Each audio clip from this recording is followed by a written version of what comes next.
आज ही Doubtnut app download करें। Doubtnut पर होगा अब आपके सभी मैथ्स, केमिस्ट्री, फिजिक्स और बायोलॉजी डाउट्स का सफाया। बस अपने क्वेश्चन की फोटो खींचो, उसे क्रॉप करो और तुरंत वीडियो सोल्यूशन पाओ। Download now. In this question, we have given a capacitor of capacitance C equals to 900 picofarad, is charged fully by 100 volt battery B as shown in figure. Then it is disconnected from the battery and connected to another uncharged capacitor of capacitance C equals to 900 picofarad as shown in the figure. B. The electrostatic energy stored by the system in figure B is, तो figure B में पूरे system में जो हमारे पास electrostatic energy stored हुई होगी उसकी value हमें कैलकुलेट करनी थी। फिगर ए में देखो हमारे पास एक कैपेसिटर जिसका कैपेसिटेंस हमें गिवन है 900 पिकोफैरेड। देखो इस डायग्राम में आप देख सकते हो कैपेसिटेंस है जिसकी वैल्यू हमें गिवन है 900 पिकोफैरेड। कैपेसिटेंस सी की वैल्यू, ये 100 वोल्ट बैटरी से चार्ज किया जा रहा है। फिर जब ये चार्ज हो जाता है इसके अंदर कुछ चार्ज स्टोर्ड हो गया होगा। यहाँ पे मैं क्या करता हूँ कि ये बैटरी हटा करके एक अनचार्ज कैपेसिटर लाके इसमें कनेक्ट कर देता हूँ। कुछ देर बाद क्या होगा, अनचार्ज कैपेसिटर चार्ज होना शुरू हो जाएगा और फिगर बी पे हम पहुंच जाएंगे। तो चार्ज का फ्लो होता रहेगा। देखो हमारे पास जो ये कैपेसिटर 1 है ऑलरेडी फुली चार्ज था, 100 वोल्ट बैटरी से इसको हम चार्ज कर चुके हैं। उसके बाद फिर हमने क्या किया, 100 वोल्ट बैटरी को हटा करके एक अनचार्ज कैपेसिटर जिसपे चार्ज 0 था लाके नीचे कनेक्ट किया। कुछ देर बाद हमने देखा कि जो हमारे पास फुली चार्ज कैपेसिटर था उससे जो चार्ज होगा अनचार्ज कैपेसिटर पे जाएगा और चार्ज का फ्लो तब तक होगा जब तक इन दोनों कैपेसिटर के अक्रॉस पोटेंशियल हमारा सेम ना हो जाए। तो जैसे ही दोनों कैपेसिटर के अक्रॉस पोटेंशियल सेम होगा चार्ज का फ्लो बंद हो जाएगा। तो हमें ये V की वैल्यू निकालनी होगी। अच्छा, इसके पहले अगर मैं एक डायग्राम बनाता, देखो हमारे पास ये कैपेसिटर 1 फुली चार्ज था, बैटरी मैंने हटा दी है, एक हमने कैपेसिटर 2 अब जाके यहाँ पे कनेक्ट कर दिया है। तो देखो हमारे पास जो कैपेसिटर 1 है इस पे जो चार्ज है वो फुली चार्ज है, मान लेता हूँ चार्ज कितना है Q1, उसकी वैल्यू किसके बराबर हो जाएगा हमारे पास, देखो C1, कैपेसिटेंस C1 इंटू इसके अक्रॉस पोटेंशियल कितना था 100 वोल्ट V1 पहले।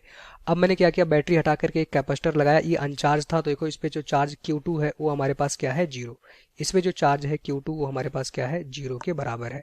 अब कुछ देर बाद देखोगे ये हमारे पास इस पे चार्ज मैक्सिमम है C1 इंटू V1 के बराबर। अब यहाँ से जो चार्ज होगा इस कैपेसिटर पे जा रहा होगा और चार्ज कब तक जाता है, जब तक कि दोनों कैपेसिटर के क्रॉस हमारा पोटेंशियल सेम ना हो जाए। जैसे ही पोटेंशियल सेम होगा चार्ज का जो फ्लो होगा वो बंद हो जाएगा और उस समय हमें बताना है कि इस पूरे सिस्टम में कितनी इलेक्ट्रोस्टैटिक एनर्जी स्टोर्ड हुई होगी। किसी भी कैपेसिटर में जो इलेक्ट्रोस्टैटिक एनर्जी स्टोर्ड होती है उसका फॉर्मूला होता है half into C into V square. Clear? तो यहाँ से देख सकते हो फिगर बी में हमारे पास दो कैपेसिटर पैरेलल में लगे हुए हैं तो इनका इक्विवेलेंट कैपेसिटेंस भी हमें निकालना पड़ेगा।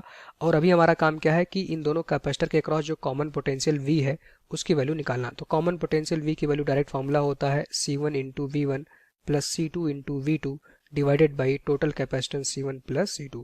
ये हमारे पास देखो C1 इंटू V1 क्या लिखा गया है, चार्ज लिखा गया है। इनिशियली कैपेसिटर 1 पे इतना चार्ज था और हमारे पास जो कैपेसिटर 2 है उस पर ये चार्ज Q2 लिखा गया है। C2 इंटू V2 ये हमारे पास क्या है 0 है, क्योंकि जो हमारे पास कैपेसिटर 2 था इस डायग्राम में देखो ये हमारे पास जो चार्ज है अनचार्ज था, मतलब इस पे चार्ज 0 है।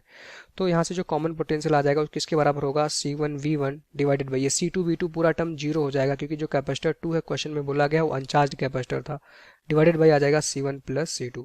अब आप वैल्यू पुट कर दो, कॉमन पोटेंशियल यहाँ से मिल जाएगा। C1 हमें गिवन है 900, V1 कितना है उसके क्रॉस जो पोटेंशियल मैंने बैटरी का लगाया था 100 वोल्ट का, C1 भी हमारे पास 900 है और C2 भी हमारे पास 900 है। जो अनचार्ज कैपेसिटर मैंने लगाया है वो भी हमारे पास 900 पिको पैरेड का था। तो यहाँ से वैल्यू आ जाएगी हमारे पास, ऊपर आ जाएगा 9 इंटू 10⁴ डिवाइडेड बाई यहाँ पे आ जाएगा हमारे पास देखो 1800, 18 इंटू 10⁻², यहाँ पे आ जाएगा 10⁻² कैंसिल हो जाएगा, ऊपर हमारे पास आ जाएगा 900 क्योंकि यहाँ पे 10⁻² बचा होगा। 900 डिवाइडेड बाई 18 जब सॉल्व करोगे तो ऊपर वैल्यू आएगी हमारे पास देखो 100 डिवाइडेड बाई 2। इट मीन्स जो कॉमन पोटेंशियल होगा इसकी वैल्यू आ जाएगी हमारे पास 50 वोल्ट के बराबर। कॉमन पोटेंशियल आपको पता चल गया 50 वोल्ट। अब आप देख सकते हो दो कैपेसिटर लगे हुए हैं पैरेलल में, ठीक। ईच कैपेसिटर का जो वैल्यू है कैपेसिटेंस सेम है, ये दोनों कैपेसिटर पैरेलल में लगे हुए थे। इन दोनों कैपेसिटर के क्रॉस जो पोटेंशियल है वो सेम है, पैरेलल में लगे होंगे तो पोटेंशियल ऑलरेडी सेम रहेगा और कॉमन पोटेंशियल मैं निकाल चुका हूँ। तो इस समय जो इनके एनर्जी स्टोर्ड हुई होगी हाफ इंटू सी इक्विवेलेंट लिखोगे, क्योंकि दो कैपेसिटर हैं पैरेलल में लगे हैं तो सी इक्विवेलेंट लिखोगे, इंटू आ जाएगा हमारे पास V स्क्वायर। दोनों कैपेसिटर के अक्रॉस कॉमन पोटेंशियल आपको पता है तो energy stored U equals to half into दो कैपेसिटर अगर इक्वल कैपेसिटर सीरीज में लगे हुए हैं जिनका कैपेसिटेंस सेम है, या दो कैपेसिटर अगर सीरीज में लगे रहते हैं तो उनका इक्विवेलेंट कैपेसिटेंस क्या होता है, जस्ट ऐड कर दो। दो तो यहाँ पे आ जाएगा c प्लस सी किसके बराबर हो जाएगा 2c इंटू यहाँ पे आ जाएगा हमारे पास देखो v स्क्वायर के बराबर। वैल्यू पुट कर दो तो जो एनर्जी स्टोर्ड आएगा हाफ इंटू 2 इंटू सी कितना है हमारे पास देखो 900 पीको फैरेड। तो यहाँ पे आ जाएगा 10 to the power minus 12 farad into V कितना है 50 और 50 का स्क्वायर कितना हो जाएगा 2500। तो यहाँ पे देखो 2 से 2 कैंसिल हो जाएगा मतलब जो एनर्जी स्टोर्ड आएगा 900 इंटू 2500 इंटू कितना हो जाएगा 10 टू द पावर माइनस 12।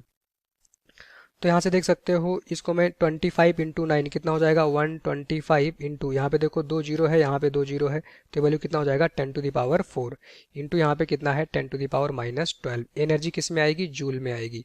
तो यहाँ से देखो U इज इक्वल्स टू आ जाएगा 125 into 10 to the power minus 8 joule.